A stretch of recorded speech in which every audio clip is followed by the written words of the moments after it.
Du hører på Kompass, og det var Inge Bremnes med Bakkeplan. Nå så skal det altså handle om Aurora, som vi vel må kunne si at det en av landets største artister, har nylig gitt ut en plate som veldig mange, med inkludert, elsket stort. The Gods Who Can Touch heter den plata der. Men bak den her fantastiske stemma og fine albumet så finnes et guddommelig budskap. Det nemlig sånn at Aurora har hentet mye inspirasjon fra den greske mytologien blant annet, og det tok min kollega Paul Plasten en prat med henne om.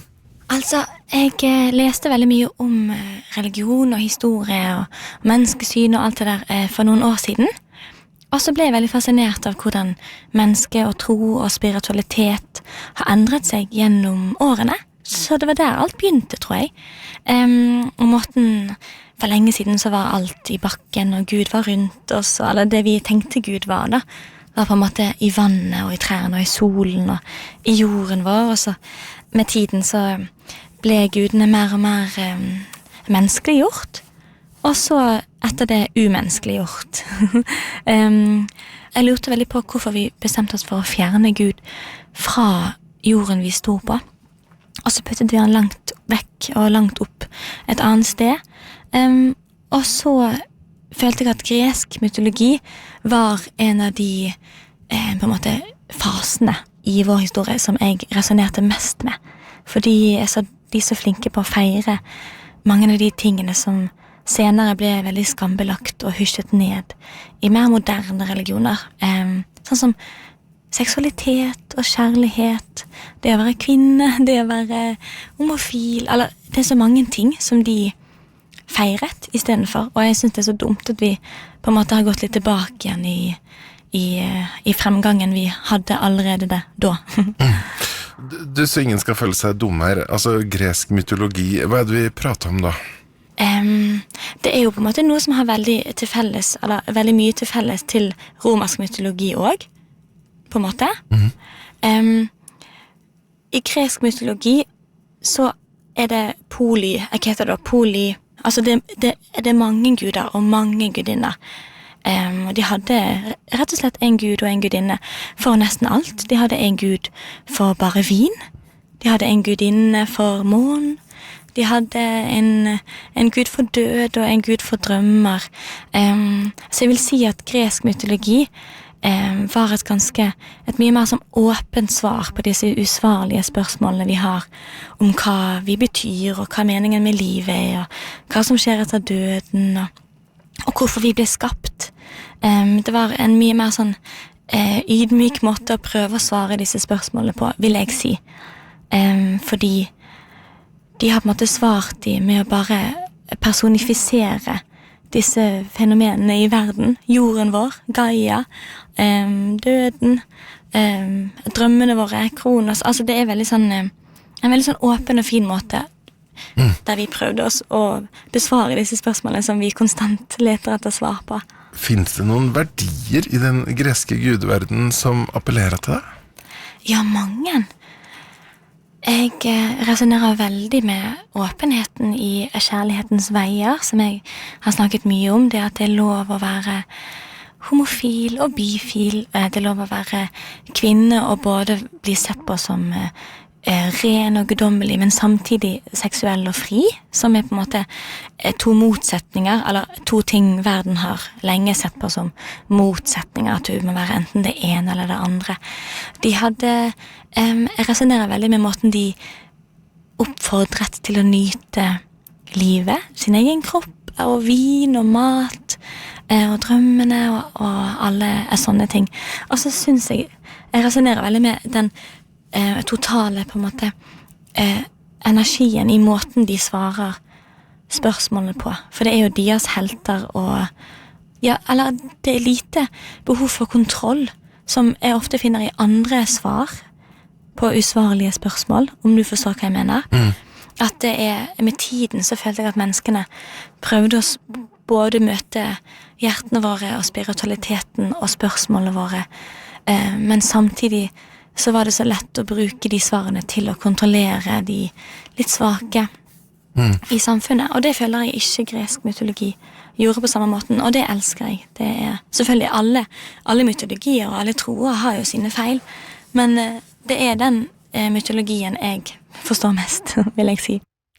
Vi skal høre mer fra denne praten som Pål Plassen hadde med Aurora straks, blant annet om det her greske gudene som på ingen måte var feilfrie, og hva Aurora tenker om det skal vi høre etter Lionel Richie.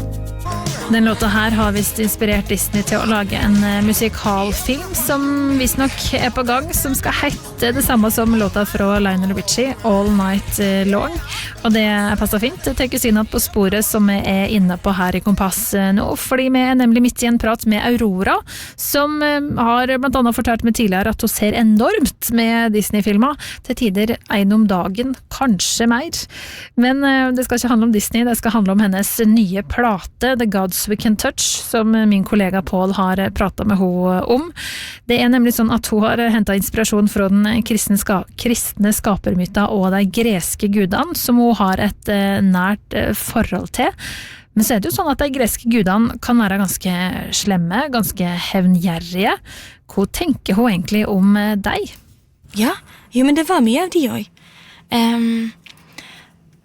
Jeg bare tror at det i seg selv å ha, eller det mye mer rom for å tolke ting åpent, synes jeg. Og så liker jeg at det finnes menneskelige trekk i alle gudene sine historier. De gjør ting feil, de forrædere, og de sårer, og de misforstår, og de lar følelsene sine ta over og gjør feile avgjørelser. Jeg føler at alle gudene og gudinnene har veldig sånn menneskelige på en måte bakhistorier som veldig unikt.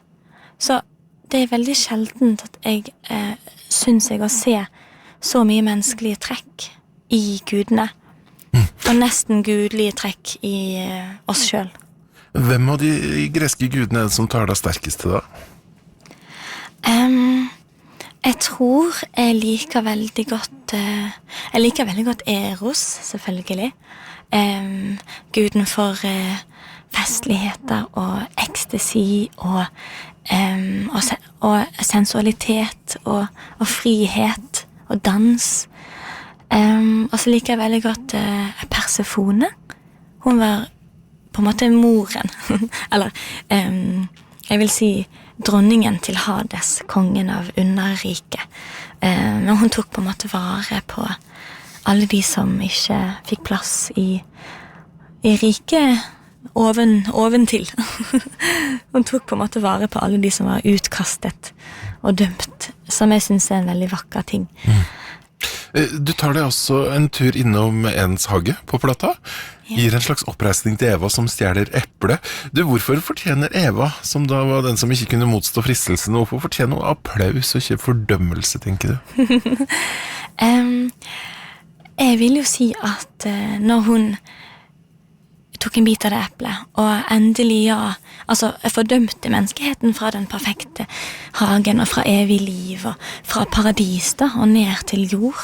Så hun også viljen til å bestemme selv hva som var godt og vondt, og kunnskapen til å vite hva som er godt og vondt, og kunnskapen, fordi det treet var jo the tree of knowledge of evil and good, som hun spiste eple fra, som ikke vi var på en måte verdig til å vite.